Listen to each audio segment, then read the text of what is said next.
Assalamu alaikum. Today on 11th November 2020, I am starting lecture number 2 for week number 8, and the topic of my lecture is voltage regulation and efficiency of a transformer.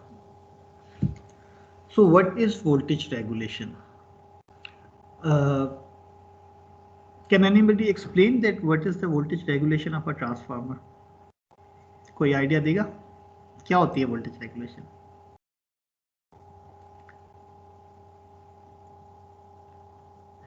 Okay, what happens that variation आ रही हो जिसके अंदर variation आ रही हो, किस चीज में वेरिएशन ना आ रही हो उसके अंदर वोल्टेज रेगुलेशन का मतलब है कि अगर वोल्टेज में ज्यादा वेरिएशन आ रही हो तो रेगुलेट हुई भी है।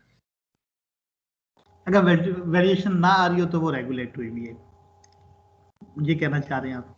स्टेबल है तो जी नहीं, बात आपने जो की है वो एक नॉन इंजीनियरिंग स्टूडेंट के हिसाब से तो ठीक ही है ऑलमोस्ट, ठीक है, लेकिन इंजीनियर को obviously they must know a lot more as compare to non professional persons. So what is voltage regulation of a transformer? Actually what happens that we provide AC input to the primary winding of the transformer and we connect load to the secondary winding of the transformer. So before we connect load to the secondary winding of the transformer, the voltages at the secondary winding are known as VS no load, that is voltage at no load. So ideally what should happen that if we apply a load at the secondary winding and then we gradually increase the load from suppose no load till suppose 5 kilo ohm, there should not be any change in the output voltage. So the output voltage ideally should remain same no matter how we increase the load and to what extent we increase the load. So ideally, what should happen that if we connect load at the secondary of the transformer, then its voltages must not drop. अगर हम transformer की secondary पे load लगाएं तो ideal बात यह है कि उसका वोल्टेज ड्रॉप नहीं होना चाहिए, और चाहे हम जीरो लोड से किलो ओम्स तक लोड बढ़ा दें, लेकिन वो लोड वोल्टेज या वीएस फुल लोड भी जो है वो वीएस नो लोड के बराबर होना चाहिए। लेकिन होता नहीं है एक्चुअली, जैसे ही आप लोड कनेक्ट करती तो वोल्टेजेस ड्रॉप होना शुरू हो जाती। So in this case the measure of the change in voltage from no load to full load with respect to full load voltage is known as voltage regulation. What is voltage regulation? It is the change of voltage at the secondary winding of the transformer from the no load to the full load with respect to the full load voltages. आप क्या करते हैं कि आप देखते हैं कि secondary के ऊपर कितना वोल्टेज था नो लोड पर, फिर आप देखते हैं कि सेकेंडरी के ऊपर कितना वोल्टेज था फुल लोड पर, इसका डिफरेंस ले लेते हैं और इसको with respect to full load voltage के परसेंटेज में कैलकुलेट कर लेते हैं, तो this is voltage regulation. So ideal voltage regulation is zero. Why? Because ideally there must not be any fluctuation in the load voltages. The load voltage will remain the same as the no load output voltage. तो ideal तो बात यही है कि चाहे full load हो जाए secondary पर, तो उसका वोल्टेज उतना ही होना चाहिए जितना नो लोड पे था। तो इस वजह से आइडियली तो वीएस नो लोड और वीएस फुल लोड बराबर होते हैं, और इस सिचुएशन में वोल्टेज रेगुलेशन जीरो होती है। लेकिन आपको पता है कि we connect three different types of loads in electrical power engineering generally. Number one, the resistive load. Number two, the inductive or the lagging load. And number three, the capacitive or the leading load. There are three types of loads that we usually connect to the secondary of a transformer. So in case of a resistive or an inductive load, there always be a drop in the output voltage from the no load output voltage. If we connect a resistor or an inductor as the load, so the output or the secondary voltage will drop. Therefore, voltage regulation would be positive. While in case of capacitor, what happens that the output voltage at full load becomes more than the output voltage at no load. Why? Because capacitor is basically can act as a power source as well. Capacitor can act basically as a power source as well. So if we connect capacitor at the secondary winding of the transformer, what happens that it contributes in the secondary voltages, and hence the secondary voltage at full load becomes more than the secondary voltage at no load. And in this case, voltage regulation becomes negative but more closer to the ideal voltage regulation. तो capacitor की सूरत में क्या होता है कि capacitor क्योंकि खुद एक सोर्स के तौर पर एक्ट कर सकता है, एक वोल्टेज सोर्स, एक पावर सोर्स के तौर पर वो एक्ट कर सकता है, तो कैपेसिटर को अगर एक ट्रांसफार्मर की सेकेंडरी वाइंडिंग पर लगाया जाता है तो बजाय कि वोल्टेज ड्रॉप हो, वोल्टेज इंप्रूव हो जाती है। और इस सिचुएशन में क्या होता है, इस सिचुएशन में वोल्टेज रेगुलेशन, क्योंकि VS full load VS no load से बढ़ जाता है तो न्यूमरेटर नेगेटिव हो जाता है, तो ओवरऑल वोल्टेज रेगुलेशन भी नेगेटिव हो जाती है। लेकिन इससे कोई ये ना समझे कि नेगेटिव हो जाती है तो बुरी हो जाती है। इनफैक्ट इस सिचुएशन में voltage regulation ideal voltage regulation यानी जीरो के ज्यादा क्लोज हो जाती है।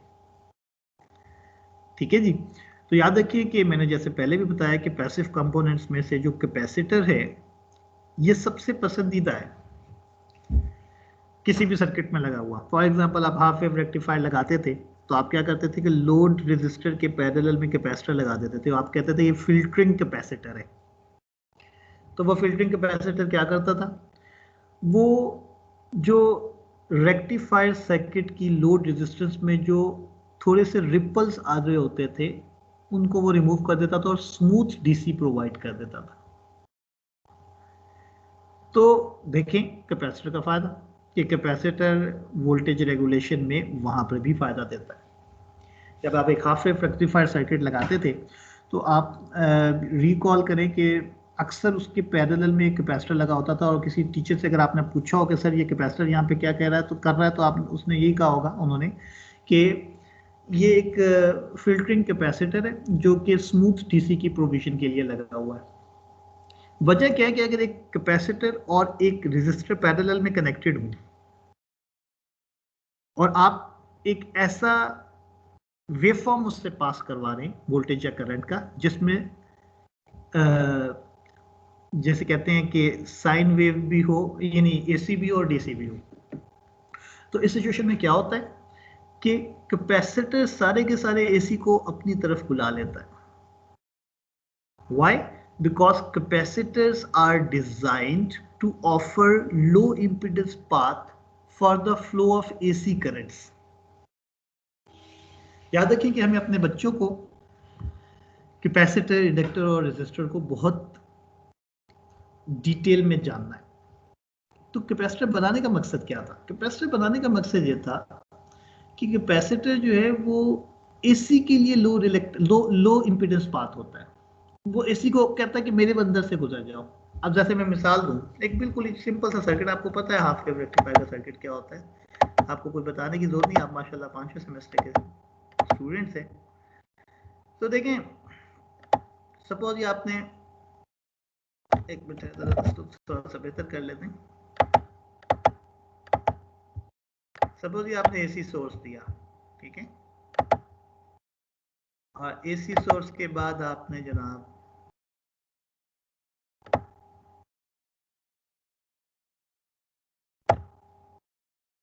क्या किया कि आपने एक सपोज करें कि इस बॉक्स में डायोड लगा हुआ है, डायोड लगा दिया, ठीक है, और उसके बाद जनाब आपने यहाँ पे ये किया, फिर आपने सपोज के इधर एक, अब ये रेजिस्टर में बना नहीं सकता लेकिन समझे कि ये रेजिस्टर लग गया और उसके पैरेलल में आपने एक समझे कि कैपेसिटर लगा दिया, ठीक है, ये लगा दिया मैंने, एक रफ सा सर्किट बनाया सिर्फ आपको समझाने के लिए कि एसी सोर्स है, फिर डायोड लगा हुआ है, डायोड के बाद आपका लोड रेजिस्टर लगा हुआ है, लोड रेजिस्टर के पैरेलल में आपने कैपेसिटर लगा दिया। अब डायोड क्या करता है, डायोड पॉजिटिव हाफ साइकिल को पास होने देता है और नेगेटिव हाफ साइकिल को ब्लॉक कर देता है। अब आपको पता है कि ये जो पॉजिटिव हाफ साइकिल है ये कोई स्मूथ डीसी तो नहीं है ना, ये तो पॉजिटिव हाफ साइकिल है, यानी नीचे से ऊपर गोल घूमता हुआ जाता है, फिर वो गोल घूमता हुआ वापस आता है और खत्म होता है। अब ये कैपेसिटर पता है क्यों लगाया जाता है, कैपेसिटर इसलिए लगाया जाता है कि इस ऐसे डीसी को हम कहते हैं पल्सेटिंग डीसी। सारे के सारे पॉजिटिव हाफ, जैसे फुल वेव रेक्टिफायर में क्या होता है, सारे के सारे पॉजिटिव हाफ साइकिल बन जाते हैं, इसको हम क्या कहते हैं, पल्सेटिंग डीसी। तो कैपेसिटर इसलिए लगाया जाता है कि एक पल्सेटिंग डीसी में कुछ डीसी होता है, कुछ एसी होता है।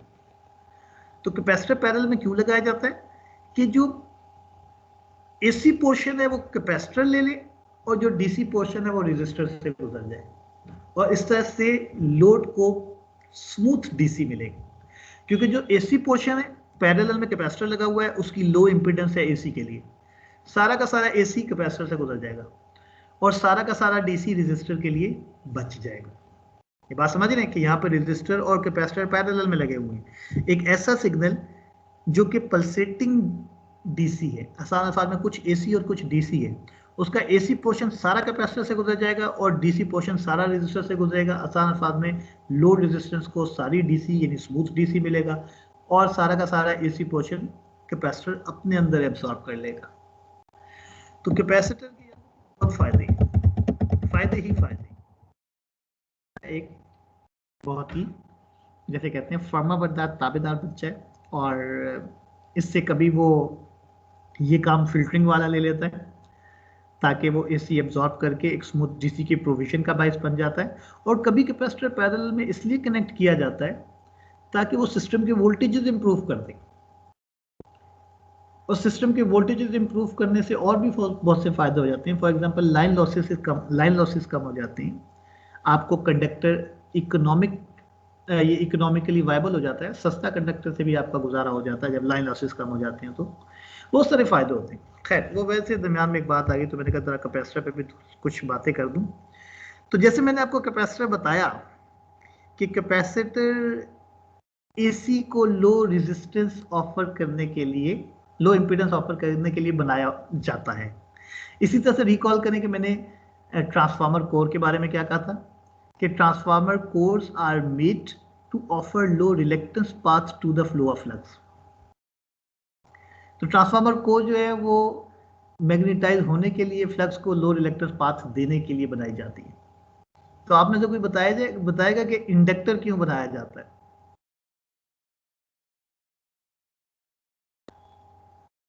जी, कोई बताएगा इंडक्टर क्यों बनाया जाता है?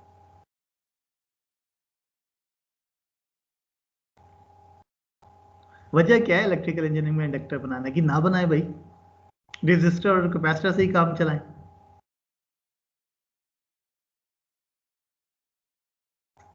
जी,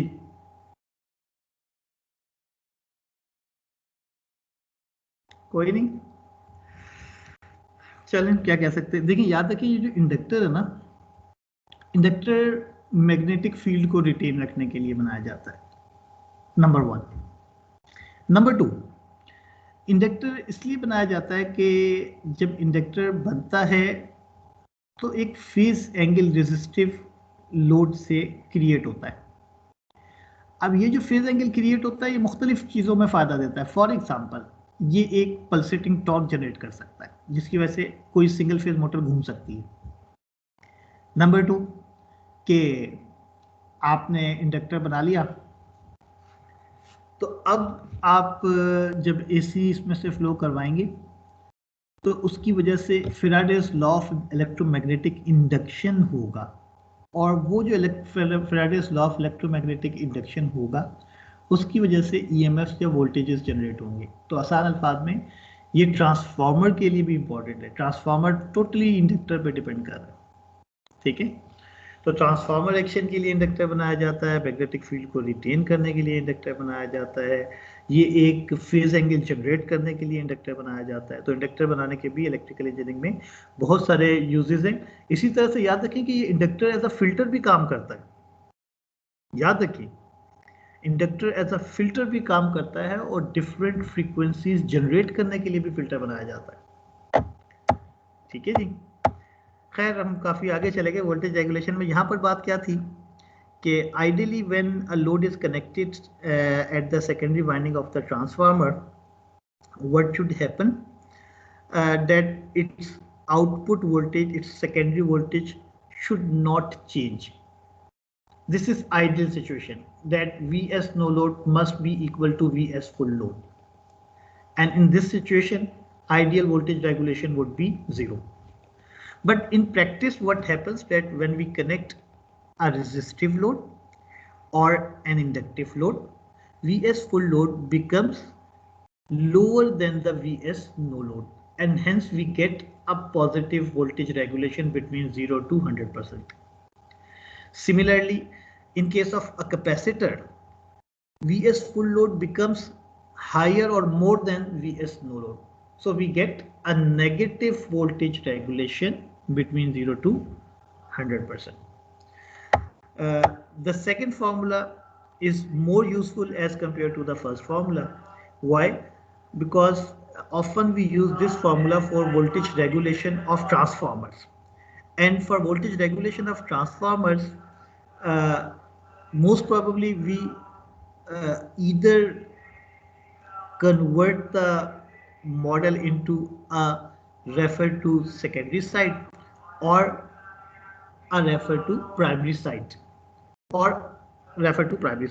So most of the times we convert the transformer equivalent model into refer to secondary side, and if we convert it refer to secondary side, then Vs no load will be equals to Vp upon A according to the transformation equation. Since Vp upon Vs equals to A, so Vs equals to Vp upon U. So second formula is more useful as compared to the first formula. Third formula we will not be using here. Why? Because we are not considering Pajero system as part of our course, so we will not discuss it. Okay. Now coming to the phasor diagram. What is the phasor diagram of a transformer? It is basically a vector diagram that is used to interpret or to represent the relationship among different current and voltages of a transformer. ये एक ऐसी vector diagram होती है जो transformer के different current और voltages के दरमियान एक रिलेशनशिप स्टैब्लिश करने के लिए बनाई जाती है। अब अगेन मैं आपको एक सर्किट दिखाऊंगा और फिर मैं आपको फेजर डायग्राम की पहले इक्वेशन बताऊंगा और फिर हम उसको यूज करेंगे। तो सर्किट के लिए हमें पीछे जाना पड़ेगा क्योंकि सर्किट यहाँ बना हुआ नहीं है। आप सर्किट देख लें जी, कौन सा वाला?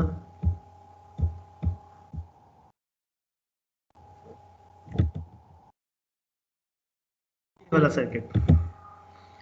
तो आप इस वाले सर्किट पे क्या लिख सकते हैं? इस वाले सर्किट बी वाला सर्किट जो है b part figure 2.17 part b, आप अगर केवीएल अप्लाई करें तो आप लिख सकते हैं कि Vp upon a equals to Vs plus IS RS plus IS into JXS। अगर आप एक केवीएल लगाएं ना आउटर लूप पे, कौन सी लूप पे? Outer loop. यहाँ से यूं जाएं, फिर ये सीधा इधर जाए, फिर यूं नीचे जाएं और फिर यहाँ से यहाँ जाए। एक्साइटेशन ब्रांच नहीं लेनी। आउटर लूप, आउटर लूप पर आप केवीएल लगाएं तो आपको यही मिलेगा Vp upon a equals to Vs plus IS into RS plus IS into JXS। ये मैंने इसलिए बताया कि ये फिगर यहाँ नहीं बनी हुई थी और उन्होंने इसी को डिस्कस करके डायरेक्ट इक्वेशन लिख दी थी। तो मैंने कहा कि मैं आपको फिगर भी दिखा दूं कि वो फिगर कौन सी है जिसपे उन्होंने ये इक्वेशन लिखी है। तो इस फिगर को यूज करते हुए उन्होंने ये इक्वेशन लिख दी कि Vp upon A equals to Vs plus R equivalent into I S plus X equivalent into I S. ठीक है जी। अब इसको ड्रॉ हम करेंगे डिफरेंट लोड्स के लिए। इक्वेशन यही रहेगी, लेकिन आपको पता है कि ट्रांसफार्मर की सेकेंडरी पर तो तीनों लोड लग सकते हैं ना, रेजिस्टिव भी लग सकता है, इंडक्टिव भी लग सकता है, कैपेसिटिव भी लग सकता है। तो उन्होंने कहा कि ये ट्रांसफार्मर का इक्विवेलेंट मॉडल है जिसकी वेक्टर इक्वेशन जो है वो केवीएल अप्लाई करके आउटर लूप पर ये आती है। अब सबसे पहले उन्होंने सोचा कि ये एक इंडक्टिव लोड के लिए हमने डायग्राम बनानी है तो कैसे बनेगी। मैं कोशिश करता हूँ अगर ये दोनों चीजें एक साथ आ जाए, इक्वेशन और डायग्राम, तो आपको ज्यादा अच्छी समझ आएगी। छोटा कर देते हैं थोड़ा सा इसको जी। तो देखिए सबसे पहले Vs को उन्होंने रेफरेंस मान लिया ना। किसी भी आपको पता है जब डायग्राम बनाई जाती है तो एक किसी क्वांटिटी को रेफरेंस डिक्लेयर करना पड़ता है। जैसे हम देखें ना, जब हम एक्स और वाई एक्सिस बनाते हैं तो पॉजिटिव एक्स एक्सिस को हम रेफरेंस डिक्लेयर करते हैं कि पॉजिटिव एक्स एक्सिस पे जो एंगल होगा वो एंगल 0 कंसीडर होगा। बिल्कुल इसी तरह से जब फेजर डायग्राम बनाई जाती है तो किसी एक क्वांटिटी को रेफरेंस डिक्लेयर करना पड़ता है और उसका भी एंगल 0 ही होता है, जैसे पॉजिटिव एक्स एक्सिस का एंगल 0 होता है। तो यहाँ पर जिस चीज को रेफरेंस बनाया गया वो सेकेंडरी वोल्टेज था और बिल्कुल सही रेफरेंस बनाया। वजह ये कि आपको मैं पहले बता चुका हूं कि ट्रांसफार्मर का जो रेफर टू सेकेंडरी सर्किट होता है उसमें सेकेंडरी पर कोई चेंज नहीं आती। तो अगर सेकेंडरी पे कोई चेंज नहीं आती तो इसका मतलब है वीएस में कोई चेंज नहीं आती। अगर वीएस में कोई चेंज नहीं आती तो उसको रेफरेंस लिया जा सकता है। तो इसलिए इन्होंने वीएस को रेफरेंस लिया, उसको पॉजिटिव एक्स एक्सिस पे बनाया, उसका एंगल 0 है। ठीक है जी। अब क्योंकि ये एक इंडक्टिव लोड है तो इंडक्टिव लोड की करंट IS उसके वोल्टेज VS से लैग करनी चाहिए। यही वजह है कि अगर आप देखेंगे तो यहां पर ये जो करंट बनी है, ये करंट जो है वो VS से नीचे है। इसका एंगल अगर आप समझ लें रफली -25 या -30 डिग्री है। क्यों है ऐसा? ये नीचे क्यों बनी हुई है? क्योंकि लैगिंग लोड लिखा है। लैगिंग लोड का मतलब होता है इंडक्टिव लोड। तो जाहिर है इंडक्टिव लोड में करंट को वोल्टेज से लैग करना चाहिए। अब हमने VS बना दिया, हमने IS बना दी, क्योंकि फेजर डायग्राम में हमने बनाना ही क्या है, सारे वोल्टेजेस और करंट्स की वेक्टर्स, ताकि उनका रिलेशनशिप क्लियर हो सके। फिर आप देखें कि IS इंटू आर इक्विवेलेंट हमने ड्रॉ करना था। तो IS into R equivalent basically scalar multiple है वेक्टर IS का। तो अगर आप देख सकते हैं तो आप यहाँ पर देखें कि यहाँ पे जो IS इंटू आर इक्विवेलेंट का वेक्टर बना हुआ है ये बिल्कुल पैरेलल टू वेक्टर IS है जो नीचे बना हुआ है। यहाँ पर ये जो वेक्टर IS है बिल्कुल देख लें IS इंटू आर इक्विवेलेंट इसके पैरेलल है। सही हो गया। तो हमने कैसे बनाया? हमने जहां IS बनाया था बिल्कुल उसके पैरेलल में IS आर इक्विवेलेंट बनाया और हम सारे वेक्टर्स को हेड टू टेल रूल के तहत ऐड कर रहे हैं। आपको पता है ना कि जब भी वेक्टर्स का सम लेना होता है तो आपको हेड टू टेल रूल के तहत उन्हें ऐड करना होता है। तरीका क्या होता है? Without disturbing the directions of any vector we place every second vector at the head of the previous vector and the resultant vector is such that whose head meets with the head of the last vector and whose tail meets with the tail of the first vector। तो यहाँ पर resultant vector VP upon A है। तो आप देख सकते हैं कि VP upon A का जो head है वो आखिरी वेक्टर के हेड से मिला हुआ है और इसकी जो टेल है वो पहले वेक्टर VS की टेल से मिली हुई है। अब आते हैं IS इंटू एक्स इक्विवेलेंट उन्होंने कैसे ड्रॉ किया। देखिए सेम करंट IS एक रेजिस्टर R से गुजर रही थी और वही सेम करंट IS एक इंडक्टर से गुजर रही है। तो दोनों के दरमियान 90 का एंगल होना चाहिए। इसीलिए आप देख सकते हैं कि यहाँ पर ये 90 का एंगल बना हुआ है ऑलमोस्ट इस जगह पर। ये जो एंगल है ये ऑलमोस्ट 90 का एंगल, एक राइट एंगल ट्रायंगल की तरह है। अब हमने रिजल्टेंट वेक्टर दोनों को मिलाकर VP upon A बना दिया। अब आप सोचें कि वोल्टेज रेगुलेशन का फार्मूला था VP upon A minus VS upon VS। तो क्लैरिटी से आप देख सकते हैं कि यहाँ पर VP upon A बहुत बड़ी है एज कंपेयर टू VS के, जो इस चीज को कंफर्म कर रही है कि एक इंडक्टिव लोड की सिचुएशन में वोल्टेज रेगुलेशन पॉजिटिव होगी। तो अगर आपसे कोई कहे ना कि draw a vector diagram to illustrate that voltage regulation would be positive for a lagging load, तो आप ये डायग्राम बनाएंगे और आप यहाँ पर आप क्या कहेंगे, अब हम यहाँ पर ये कहेंगे since Vp upon A is much greater than Vs, so voltage regulation is positive. अब उन्होंने कहा कि अगर फेजर डायग्राम ही आपने ड्रॉ करनी हो, लेकिन इस दफा आपका लोड इंडक्टिव ना हो बल्कि यूनिटी लोड हो, यानी यूनिटी लोड कहते हैं रेजिस्टिव लोड को, यूनिटी लोड कैसे कहते हैं, रेजिस्टिव लोड को।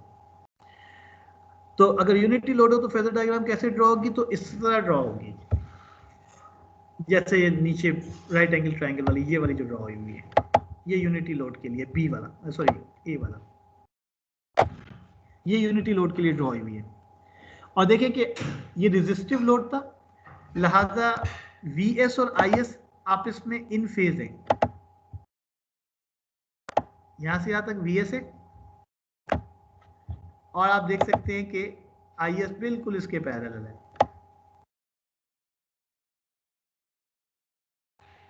रीजन क्या है कि क्योंकि रेजिस्टिव लोड है तो करंट और वोल्टेज इन फेज होते हैं, तो जिस डायरेक्शन में Vs होगा उसी डायरेक्शन में Is भी होगा। लिहाजा Is Rs, तो Is इंटू आर इक्विवेलेंट तो कुछ भी नहीं, आर इक्विवेलेंट का मतलब है वेक्टर Is को एक स्केलर से मल्टीप्लाई कर दो, लिहाजा Is इंटू आर इक्विवेलेंट भी उसी तरफ बन जाएगा। फिर आखिर में क्या हुआ, again same current Is R equivalent से गुजर रहा था और सेम करंट Is एक इंडक्टर से गुजर रहा था, तो एक 90 डिग्री का फेज शिफ्ट आएगा। इसी वजह से Is इंटू एक्स इक्विवेलेंट बिल्कुल 90 डिग्री पर परपेंडिकुलर की तरह ऊपर बन गया और एक राइट एंगल ट्रायंगल बन गई। अगेन यहाँ पर जो resultant vector Vp upon A है वो इस राइट एंगल ट्रायंगल का हाइपोटेन्यूज है, तो आपको बताने की जरूरत नहीं है कि हाइपोटेन्यूज हमेशा जो है वो बेस से बड़ा ही होता है। लिहाजा एविडेंट है इस फिगर से कि Vp upon A is greater than Vs and hence voltage regulation for a resistive load is also positive. तो ये जो फेजर डायग्राम है ये वोल्टेज रेगुलेशन को तो बड़ी आसानी से समझा देती है कि वोल्टेज रेगुलेशन पॉजिटिव आएगी या नेगेटिव आएगी।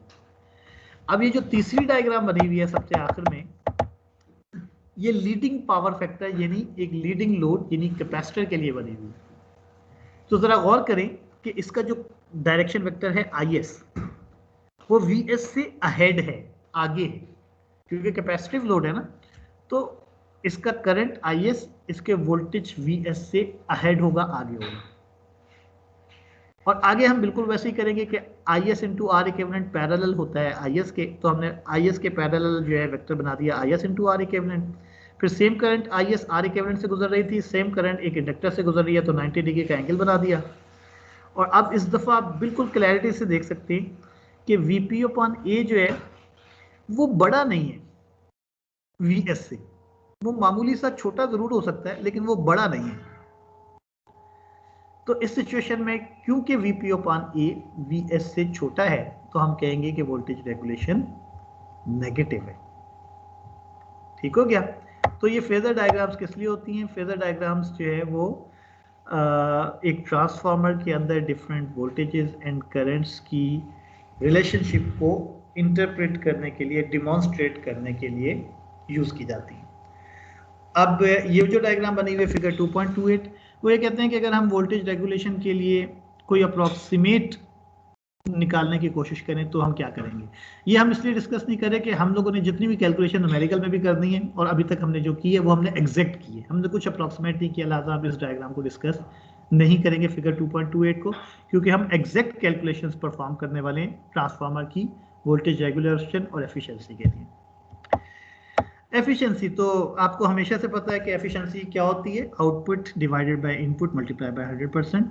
तो बिल्कुल ट्रांसफार्मर की एफिशिएंसी भी इसकी output power divided by input power multiply by 100% से मालूम होती है। और आपको पता है कि आउटपुट पावर कैसे मालूम होती है, इनपुट पावर में से लॉसेस माइनस कर दें।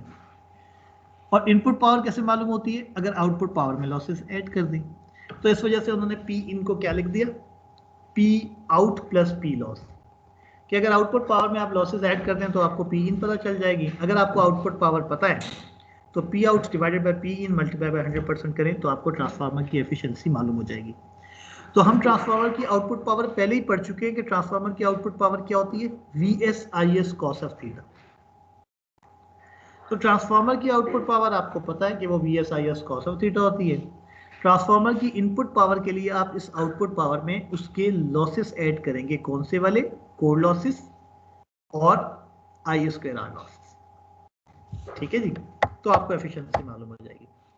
तो उन्होंने ये बताया हुआ कि जो लॉसेस आपने मालूम करने हैं वो I²R यानी कॉपर लॉसेस हैं, और एडी और हिस्टेरेसी करंट के लॉसेस जिनको लंप करके मिलाकर कहा जाता है कोर लॉसेस, तो कोर लॉसेस हैं। ये दोनों लॉसेस आप कैलकुलेट करके आउटपुट में ऐड कर दें, आपको इनपुट पावर पता चल जाएगी। इनपुट पावर पता चल जाए, आउटपुट पावर आपको पहले ही पता है, मल्टीप्लाई बाय 100% करके एफिशिएंसी मालूम कर लें। ठीक है जी, तो फार्मूला उन्होंने बता दिया कि एफिशिएंसी का फार्मूला क्या होगा, output power VSIS cos of theta divided by P copper plus P core plus theta. P copper का मतलब कॉपर लॉसेस, P कोर का मतलब कोर लॉसेस, और आउटपुट पावर तो आपको पता है VSIS cos ऑफ थीटा होती है। तो फाइनली क्या हुआ, एक न्यूमेरिकल इन्होंने दिया, और ये बहुत ही इंपॉर्टेंट न्यूमेरिकल है इस पॉइंट ऑफ व्यू से कि ये पूरे चैप्टर की समरी है।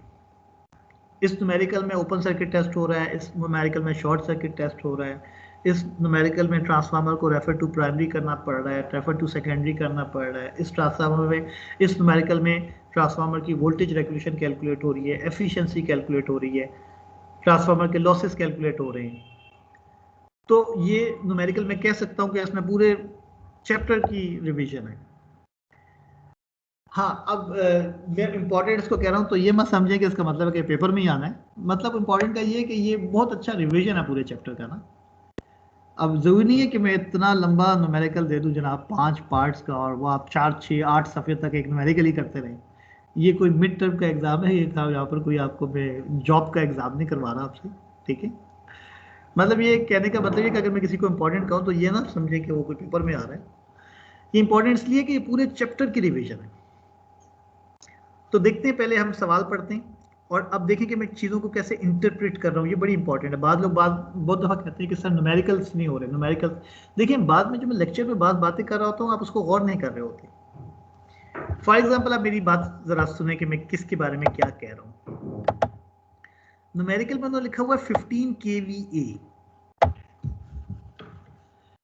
कुछ भी नहीं बोला इसके साथ, लेकिन मैं क्या कह रहा हूँ, ये 15 kVA जो है वो इस ट्रांसफार्मर की अपेरेंट पावर S है। अब मुझे कैसे पता चला कि ये ट्रांसफार्मर की अपेरेंट पावर ही है, रियल पावर भी नहीं है और रिएक्टिव पावर भी नहीं है। देखिए, अगर ये रियल पावर होती ना तो kVA लिखा ना होता, किलोवाट लिखा होता। अगर ये P होती, रियल पावर होती ट्रांसफार्मर की, तो यहाँ kVA ना लिखा होता बल्कि किलोवाट लिखा होता। अगर ये रिएक्टिव पावर होती तो भी यहाँ पर kVA ना लिखा होता, kVAR लिखा होता। लिहाजा ये Q भी नहीं है, ये P भी नहीं है, ये S है, क्योंकि यहाँ पे kVA लिखा हुआ है, वोल्ट एम्पियर। याद रखिए, VI अपेरेंट पावर S की यूनिट है। बाद लोग देखें, एक लेमैन के लिए ना, जो नॉन इलेक्ट्रिकल इंजीनियर है, उसके लिए तो पावर ही है, चाहे वॉट में हो या वोल्ट एम्पियर में हो या VAR में हो। लेकिन वी आर इलेक्ट्रिकल इंजीनियर्स, या हम इलेक्ट्रिकल इंजीनियर बनने जा रहे हैं, तो हमें इनका सबका फर्क पता होना चाहिए।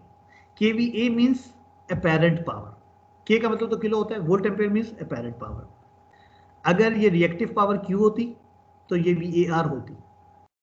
इसी तरह से अगर ये रियल पावर P होती तो ये किलोवाट होती। तो पता ये चला कि हमें अपेरेंट पावर S दी हुई है। एक बात हो गई। फिर अब देखिए इन्होंने क्या लिखा है, 2300/230 वोल्ट्स। इसमें उन्होंने दो चीजें बता दी हैं आपको। नंबर 1, प्राइमरी वोल्टेज 2300 है, सेकेंडरी वोल्टेज 230 है। ठीक है, प्राइमरी वोल्टेज 2300 है और सेकेंडरी वोल्टेज 230 है। सही हो गया। तो हमें पता क्या चला, ये एक स्टेप डाउन ट्रांसफार्मर है, इसका प्राइमरी वोल्टेज 2300 है, इसका सेकेंडरी वोल्टेज 230 है और इसका टर्न रेशियो 10:1 है। अब वो बोल के नहीं बताएंगे आपको कि it's turn ratio is this, आपको सवाल में से खुद एक्सट्रैक्ट करनी है। तो आप उसने बोला नहीं है, हमने खुद जज करना है कि 2300/230 का मतलब ये है कि टर्न रेशियो 10:1 है। क्योंकि अगर आप इसको सिंप्लीफाई करें, 230 से 230 गया, ऊपर 10 बचेगा, नीचे 1, तो टर्न रेशियो भी दी हुई है 10:1 है। अब इस सारी इंफॉर्मेशन के बाद उन्होंने कहा है कि ओपन सर्किट टेस्ट की ऑब्जर्वेशंस ये हैं और शॉर्ट सर्किट टेस्ट की ऑब्जर्वेशंस ये हैं। तो जैसे हमने पिछले न्यूमेरिकल में सीखा था कि ओपन सर्किट टेस्ट से हम आरसी और एक्सएम मालूम कर लेंगे और शॉर्ट सर्किट टेस्ट से हम आर इक्विवेलेंट और एक्स इक्विवेलेंट मालूम कर लेंगे। तो देखते हैं कि क्या उन्होंने भी ऐसे ही किया। तो बिल्कुल पहले ओपन सर्किट टेस्ट यूज करते हुए एंगल कैलकुलेट किया, 84 आया। फिर मैग्नीट्यूड कैलकुलेट की, वो 9.13 इंटू 10⁻⁻5 आ गई। तो आर एंगल थीटा की फॉर्म में एडमिटेंस पता चल गई। तो आर कॉस थीटा 1/RC के बराबर आ गया, उससे आरसी मालूम कर लिया। आर साइन थीटा 1/XM के बराबर आ गया और उससे एक्सएम मालूम कर लिया। और अगेन नोटिस करें कि आरसी और एक्सएम मैंने कहा था बड़े आते हैं, तो इस न्यूमेरिकल में भी आरसी और एक्सएम किलो ओहम्स में है। मैंने आपको कहा था कि आरसी और एक्सएम की जनरली इंपिडेंसेस ज्यादा आती है। फिर शॉर्ट सर्किट टेस्ट यूज किया, उसका एंगल कैलकुलेट किया। तो शॉर्ट सर्किट टेस्ट का एंगल कैलकुलेट हुआ 55.4 और उसकी मैग्नीट्यूड कैलकुलेट हुई 7.833। तो पोलर फॉर्म में इंपिडेंस मालूम हो गई आर एंगल थीटा की फॉर्म में। आर है 7.833, थीटा है 55.4। तो आर कॉस थीटा लिया तो 4.45 आर इक्विवेलेंट मालूम होगी, और आर साइन थीटा लिया तो 6.45 एक्स इक्विवेलेंट मालूम होगी। अगेन नोटिस कि एक्स इक्विवेलेंट और आर इक्विवेलेंट मैंने कही थी कि छोटी छोटी सी आती है, ये बड़ी नहीं आती। तो आप देख सकते हैं कि आर इक्विवेलेंट से 4.45 है। अब पहले पार्ट में उन्होंने कहा था कि आपने क्या करना है, find the equivalent circuit of the transformer refer to the high voltage side. अब देखिए यहां पर भी उन्होंने एक घुमाया है सवाल को। उन्होंने ये नहीं कहा कि refer to the primary side और refer to the secondary side, उन्होंने कहा refer to the high voltage side. अब हम क्या करेंगे, हम ऊपर जाएंगे, हम देखेंगे ऊपर जो लिखा होता है वो प्राइमरी होता है। तो 2300 ऊपर है, 230 नीचे है, तो इसका मतलब है high voltage side primary side है। High voltage side secondary side नहीं है, बल्कि high voltage side primary side है। तो फिर हम क्या करेंगे, हम ट्रांसफार्मर का equivalent model refer to the primary side बनाएंगे। तो आप देख सकते हैं कि refer to the primary side हमने बना दिया और सारी वैल्यूज हम मालूम कर चुके थे। आरसी 105 की आई थी, एक्सएम जो है वो 11 की आई थी, आर इक्विवेलेंट 4.45 ओम आई थी, एक्स इक्विवेलेंट 6.45 ओम आई थी। तो हमने बना दी। बी पार्ट बहुत आसान था, उन्होंने कहा था इसी को आप रेफर टू सेकेंडरी कर दें। तो रेफर टू सेकेंडरी करने के लिए आपको पता है कि प्राइमरी इंपिडेंसेस को ए स्क्वायर से डिवाइड करना पड़ता है। लिहाजा सारी इंपिडेंसेस को हमने ए स्क्वायर, ए था 10:1 यानी 10, तो ए स्क्वायर था 100, तो हमने तमाम इंपिडेंसेस को 100 से डिवाइड कर दिया। तो 105 के को 100 से डिवाइड किया, वो 1050 बन गई। 11 किलो ओहम को 100 से डिवाइड किया तो वो 110 ओहम बन गई। 4.45 ओहम को 100 से 10 रेशो के स्क्वायर से डिवाइड किया तो 0.0445, और इसी तरह से एक्स इक्विवेलेंट को भी ए स्क्वायर से डिवाइड किया तो आपके पास 0.0645 ओहम मिल गई। तो ट्रांसफार्मर का रेफर टू सेकेंडरी सर्किट भी बन गया। उसके बाद सी पार्ट में उन्होंने क्या कहा, सी पार्ट इनफैक्ट 3 पार्ट्स पर कंसिस्ट कर रहा था। देखते हैं सी पार्ट। सी पार्ट में उन्होंने कहा calculate the full load voltage regulation at number 1 0.8 lagging power factor, number 2 1.0 power factor, number 3 0.8 leading power factor. तो ये असल में एक ही पार्ट में उन्होंने 3 पार्ट बना दिए कि आपने वोल्टेज रेगुलेशन कैलकुलेट करनी है 0.8 लैगिंग पावर फैक्टर। जब वो पावर फैक्टर कहते हैं इसका मतलब cos theta. 0.8 power factor means cos of theta equals to 0.8. Lagging means inductive load. 1.0 power factor means cos of theta equals to 1 और power factor resistive है, यानी load resistive है। 0.8 leading power factor means के cos theta 0.8 है और leading power factor means के capacitive load है। तो हमने क्या किया, हमें S दिया हुआ था, अपेरेंट पावर दी हुई थी और VS भी दिया हुआ था।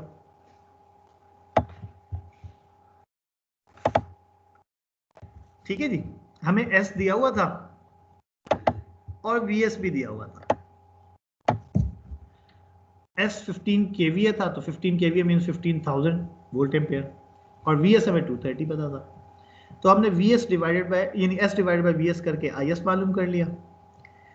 अब ये तो आईएस का मैग्नीट्यूड पता चल गया। आईएस के एंगल के लिए हमें उन्होंने पावर फैक्टर दिया हुआ था, जो पहले पार्ट में cos ऑफ थीटा 0.8 था, तो cos of theta is 0.8, theta equals to cos inverse of 0.8, answer आ गया 36.9। लेकिन उन्होंने कहा था कि ये लैगिंग पावर फैक्टर है, तो लैगिंग पावर फैक्टर का मतलब ये इंडक्टिव लोड है, तो अगर ये लोड इंडक्टिव है तो इसकी करंट आईएस इसके वोल्टेज वीएस से लैग करेगी, तो वीएस का एंगल अगर 0 है तो करंट का एंगल उससे कम यानी -36.9 होगा।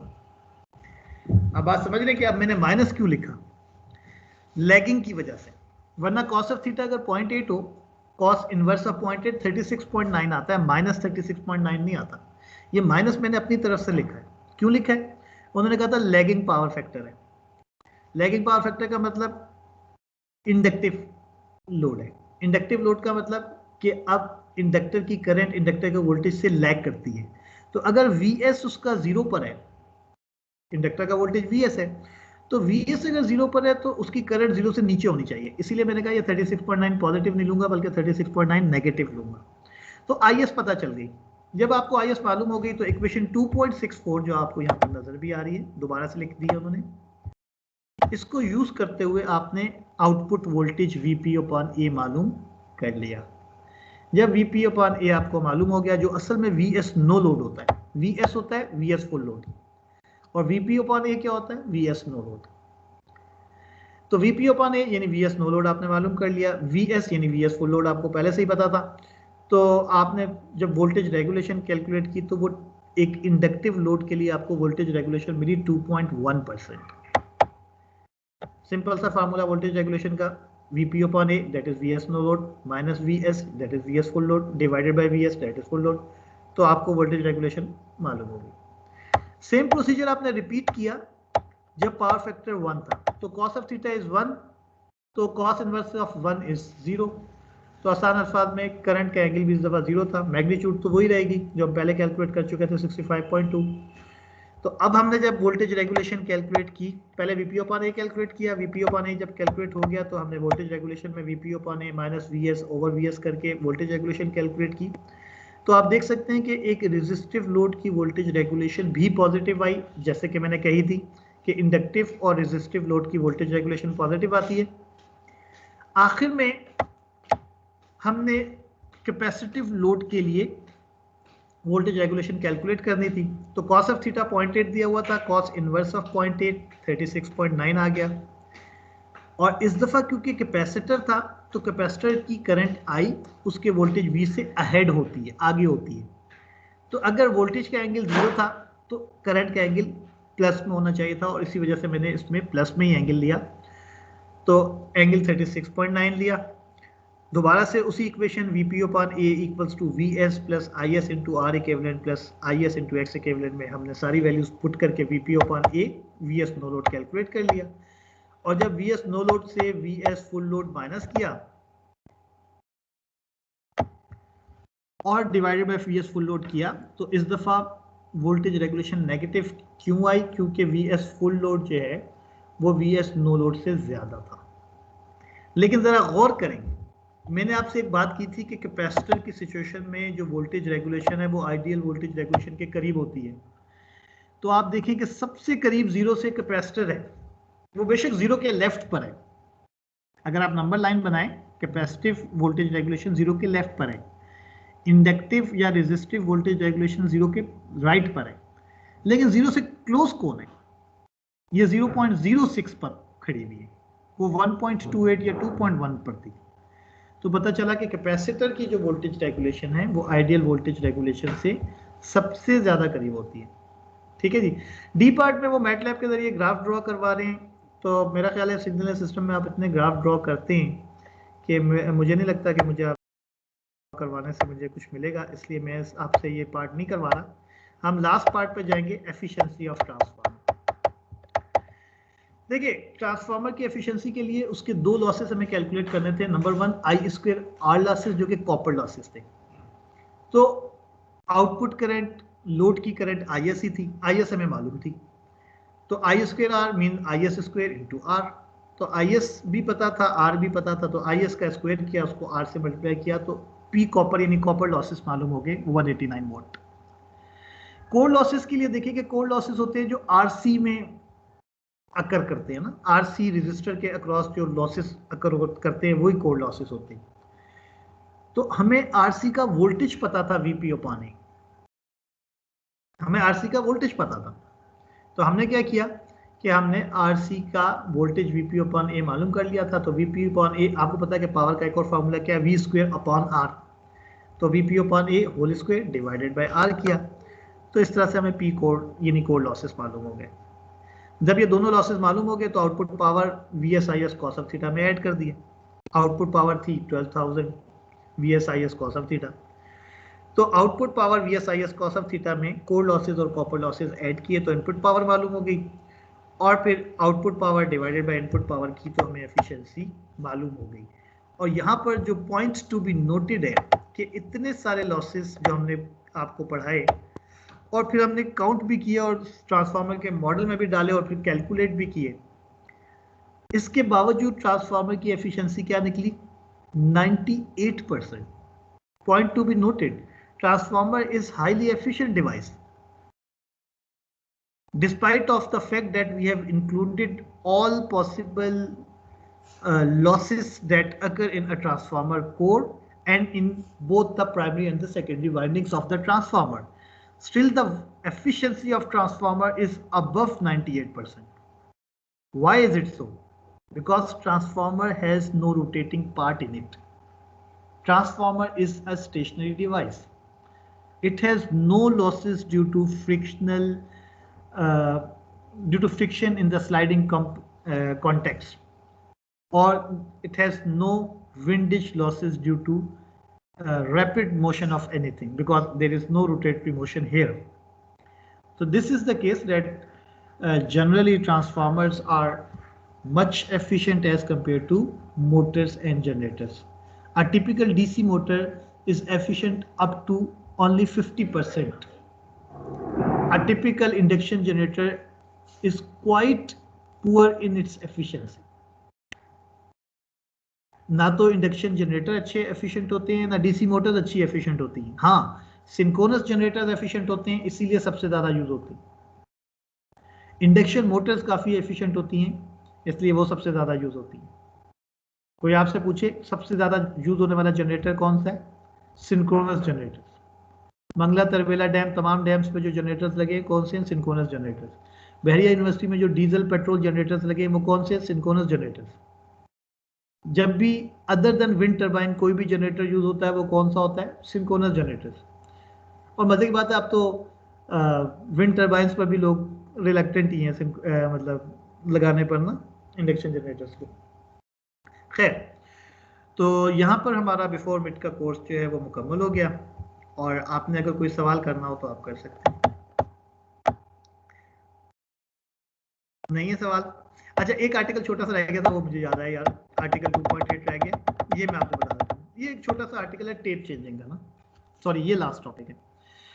अच्छा, टेप चेंजिंग क्या है कि देखिए, जब आप एक इनएक्सपेंसिव किस्म का ट्रांसफार्मर बनवाते हैं कहीं से या खरीद के लेके आते हैं, तो अगर वो आप सपोज आप उसे कहते हैं कि जी 220 वोल्ट्स और 12 वोल्ट वाला मुझे चाहिए, कि जो 220 वोल्ट्स को 12 वोल्ट में कन्वर्ट कर दे, तो वो आपको एक ट्रांसफार्मर बना के दे देगा जो 220 वोल्ट्स को 12 वोल्ट में कन्वर्ट कर देगा, लेकिन साथ ही वो कुछ आपको और भी बातें बताएगा। वो कहेगा अगर आप इसको इस जगह से कनेक्ट करते हैं ना तो ये 24 वोल्ट भी दे सकता है, इस जगह से कनेक्ट करते हैं तो ये 6 वोल्ट भी दे सकता है, इस जगह से कनेक्ट करेंगे ये 48 वोल्ट भी दे सकता है।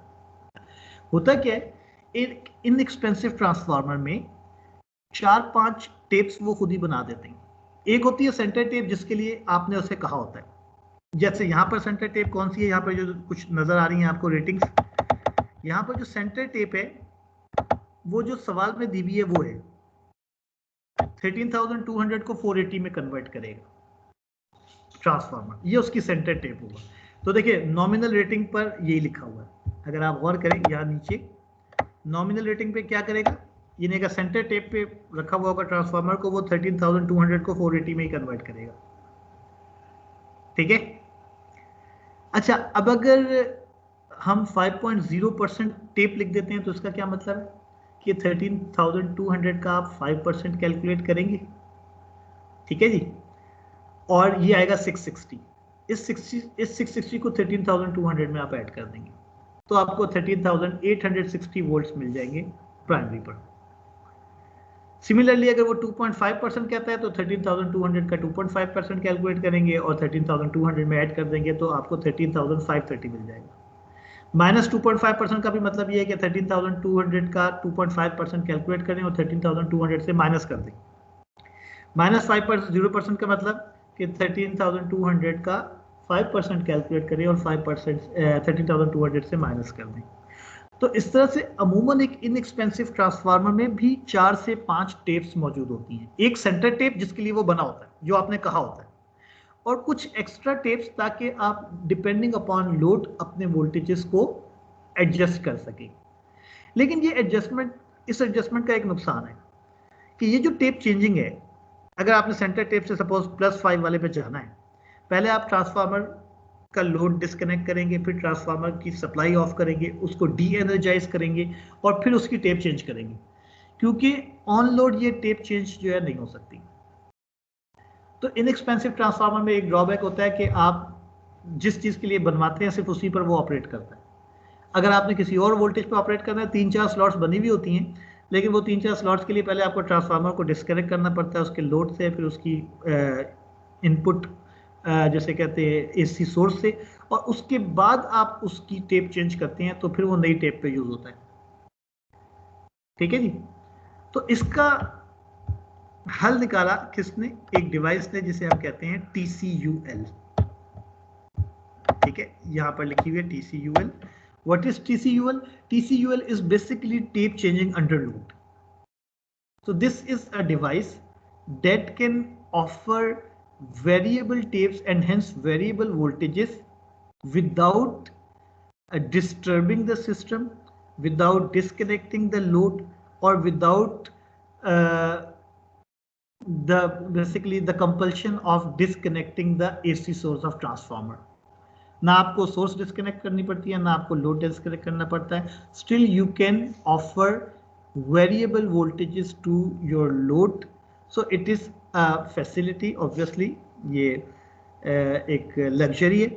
यही वजह है कि TCUL as compare to inexpensive transformers के महंगी होती है। और इंजीनियरिंग प्रैक्टिसेस में ज़्यादातर प्रॉब्लम ही यही है कि जब हम कोई सोफिस्टिकेटेड डिवाइस बनाते हैं तो उस सोफिस्टिकेटेड डिवाइस की सोफिस्टिकेटेड होने की वजह से, उसके डिफरेंट फीचर्स की वजह से वो डिवाइस महंगी हो जाती है। तो अमूमन क्योंकि ट्रांसफार्मर्स में टेप चेंजेस की ज़रूरत नहीं होती, रियल टाइम पर लोड चेंज करने की ज़्यादा ज़रूरत अमूमन नहीं होती लैब लेवल पर, तो इस वजह से लैब में हम इनएक्सपेंसिव ट्रांसफार्मर यूज़ करते हैं, उसमें टेप चेंजिंग का कोई भी फिनोमिना नहीं होता। ठीक है, तो यहाँ पर आपका मिड टर्म का कोर्स मुकम्मल हो गया। आर्टिकल 2.9 पर आपने एक शॉर्ट नोट लिखना है जिसमें आपने इसके प्रिंसिपल ऑफ वर्किंग और इसके एडवांटेजेस और डिसएडवांटेजेस लिखने हैं। ये थर्ड असाइनमेंट के तौर पर मैंने दे दिया था और आर्टिकल 2.9 के एंड तक ही आपका मिड टर्म का कोर्स है। ठीक है जी, तो यहाँ पर आपका मिड टर्म का कोर्स मुकम्मल हो गया। नेक्स्ट वीक इंशाल्लाह रेगुलर क्लासेस होंगी, वो आफ्टर मिड का कोर्स होगा। मैं पहले बता चुका हूँ, उसका पेपर से कोई ताल्लुक नहीं होगा, उसकी आपने टेंशन नहीं लेनी, पेपर आपका यहीं तक है। और wish you best of luck for your paper. और अब कोई सवाल है तो आप पूछ सकते हैं। सर जी क्या कह रहे हैं? सर वो आपको असाइनमेंट के लिए आज से एक मैसेज सेंड की थी आपको। अच्छा बेटा, बात है कि कुछ लोगों ने मुझे एक दो का मैसेज आया, बाकी आप भी हैं, शायद 2-3 और भी हैं। अब जो है ना असाइनमेंट, अब आपको कौन घर आके कौन बताए कि आपने असाइनमेंट जमा करानी है, मुझे बताएं। अब उसका मैं ये सोच रहा हूँ कि मैं देखूंगा अभी इस वीकेंड पे ना, जिसकी असाइनमेंट सबमिट नहीं है ना, वो पिछले सेमेस्टर में तो मेरे पास एक वो उन्होंने मुझे एक्सेस दिया हुआ था कि सिर्फ उस बच्चे को मैं एक्सटेंड कर देता था डेट और वो जमा करा देता था। तो मैं इस वीकेंड पे बैठूंगा, ज्यादा बच्चे नहीं हैं, 3-4 ही हैं, तो जिन 3-4 बच्चों को असाइनमेंट वो नहीं जमा करा सके, सिर्फ उनके लिए मैं शायद असाइनमेंट की डेट एक्सटेंड कर दूं। वादा इसलिए नहीं है कि मुझे टाइम मिलेगा तो मैं बैठूंगा, क्योंकि वीकेंड पे मुझे कहीं जाना भी है, लेकिन मोस्ट प्रोबेबली कर लूंगा। बाकी जो उसमें हुआ सो हुआ, बाकी सारी टाइम पर जमा करवाएं असाइनमेंट्स, ठीक है, ताकि आप साथ साथ रहें ना। और असल में सही है सर। आइडियली बिफोर मिड मुझे 4 देनी थी ना, लेकिन बात यह है कि मैंने क्योंकि थोड़ा सा स्लो स्टार्ट किया और मैंने देखा कि ऑनलाइन पे बच्चों की समझ का भी मसला है, तो मैंने चौथी असाइनमेंट नहीं दी। तो देखते हैं आगे जाकर के उसको हमने किस तरह से कोप करना है। लेकिन फिल वक्त आपकी बस ये आखिरी असाइनमेंट है, उसके बाद मिड टर्म पेपर ही होगा, पेपर के बाद ही कुछ हम आपको देंगे, उससे पहले आप कुछ नहीं देंगे आपको हम, ठीक है ना। तो बेसिकली टोटल ये कितनी असाइनमेंट होगी आप आप सर, तीन कितनी हो गई, होगी तीन हो टोटल? गई हैं, ये 3 हो गई हैं। लेकिन पता है आपके, मैंने कोर्स की बताई ना ड्रॉबैक, आपके कोर्स का ड्रॉबैक ये है कि इसकी CLO 4 है। अमूमन CLO होती हैं 2। अगर CLO 2 होती हैं तो 6 असाइनमेंट्स बहुत ज्यादा होती हैं और काफी होती हैं सब कुछ करने के लिए। लेकिन मुसीबत ये है कि इसकी CLO डबल है, 4 है। तो इस सिचुएशन में हमें शायद ओवरऑल असेसमेंट 8 लेनी पड़े, ठीक है ना। लेकिन आपने टेंशन नहीं लेनी, मैं कोई मुश्किल असेसमेंट नहीं दे रहा। पहले भी मैंने जो न्यूमेरिकल दिया वो जस्ट एक न्यूमेरिकल दिया था, ताकि आपको टाइम भी ज़्यादा ना लगे और आपकी असेसमेंट्स भी पूरी हो जाएं। और कोशिश यही है कि सर जो सर न्यूमेरिक, और कोई इशू नहीं था, और कोई इशू नहीं था सर। ये जो यहाँ पे ना इलाके में आपको मैसेज में मैंने क्लेरिफाई भी किया था कि लाइट जाती है सुबह 8 से 12 तक। अभी जो है मैं फिर कुछ दिनों से जो है मैं ये छोटे भाई फोन इस्तेमाल कर उसके ऊपर मतलब क्लास ले रहा हूँ डाटा के जरिए, तो लाइट अभी भी नहीं है। तो वो पिछले वीक्स में इसलिए क्लासेस ज्वाइन भी नहीं कर सकता। मैंने ईमेल भी की थी अटेंडेंस के लिहाज से, आपका आपको नाम मैसेज क्या में भी बेटा? सर बता नाम दिया। क्या सर बेटा? हारून। हारून, अच्छा हारून। बिल्कुल। हारून, आपका मैसेज मिला है, लेकिन आप अकेले नहीं हैं, 3-4 और भी हैं आपके भाई माशाल्लाह। अब देखिए बात बताए क्या, यही अच्छा तो बात सर। है ना। देखिए मैं आपको बात बताऊं कि अभी आप देखें कि आज मिड टर्म का कोर्स आपका मुकम्मल हो गया। आप देखें कि 8 वीक्स में मेरे पास भी ये सारे मसले हैं, मेरी भी लाइट जाती है, सब कुछ होता है, लेकिन मैंने कुछ ना कुछ ऐसा ऑल्टरनेट रखा हुआ है, मैं कोशिश करता हूँ क्लास मिस ना हो, ठीक है ना। तो उसमें मैं ये आपको ब्लेम नहीं कर रहा, ऐसे कॉन्सिक्वेंसेस हो सकते हैं कि जिसमें बंदा अपनी पूरी एफर्ट के बावजूद भी शायद लॉग इन ना कर पाता हो, इसीलिए मैंने अटेंडेंस में बहुत ज़्यादा सख्ती इस दफ़ा नहीं की। लेकिन जो है कि असाइनमेंट सही। तो फ्लेक्सिबल होती है ना, 4-5 दिन होते हैं, सबको पता होता है असाइनमेंट मिली हुई है, तो बंदा अपने पास बना लेता है, स्कैन करके मोबाइल में रख लेता है, फिर किसी दोस्त के घर जाके भी अपलोड कर देता है। तो थोड़ा सा इसमें वैसे सुस्ती तो आप लोगों ने की है, लेकिन स्टिल मेरी कोशिश होगी कि मैं इस वीकेंड पे आपको 1-2-3 दिन आप बना के रखें, तैयार रखें, सिर्फ अपलोड करने का टाइम यस मिलेगा सर। आपको, ठीक है। आप बना के रखें, ठीक है। तैयार रखें, आपको सिर्फ अपलोड करने का टाइम मिलेगा। ये मैं इसलिए कह रहा हूँ कि वो मैं कोई ये नहीं होगा कि मैं पूरा पूरा हफ्ता दूंगा आपको, मैं 1-2 दिन दूंगा ताकि आप वीकेंड फौरी पे तौर पे आप अपलोड। वीकेंड पे आप कह रहे हैं वीकेंड हाँ पे आप वीकेंड पे करेंगे? करूंगा, क्योंकि अभी जो है ना मैंने क्लासेस भी लेनी है और फिर आपकी एक्स्ट्रा क्लास भी थर्सडे को लेनी, मैंने आना है। तो इस वजह से ना अभी मेरी कुछ क्लासेस हैं, जिसकी वजह से अभी तो मैं नहीं कर सकता, लेकिन इंशाल्लाह इस वीकेंड पे मैं कर देखिए दूंगा। सर, वीकेंड पे टाइम होगा बस कर हाँ, देंगे। तो वीकेंड पे मैं आपके सारे लेक्चर्स भी अपलोड कर दूंगा 8 के 8 वीक्स तक, ठीक है। वर्ड फाइल्स भी हो जाएंगी और रिकॉर्डिंग्स भी अपलोड हो जाएंगी, LMS पर ना। और साथ ही जिन लोगों को मैंने देना है उनको, सपोज अगर मैं सैटरडे को करता हूँ तो मंडे तक का टाइम दे दूंगा कि आप मंडे तक अपनी जो असाइनमेंट्स रह गई थी वो भी अपलोड यस कर, ठीक है जी।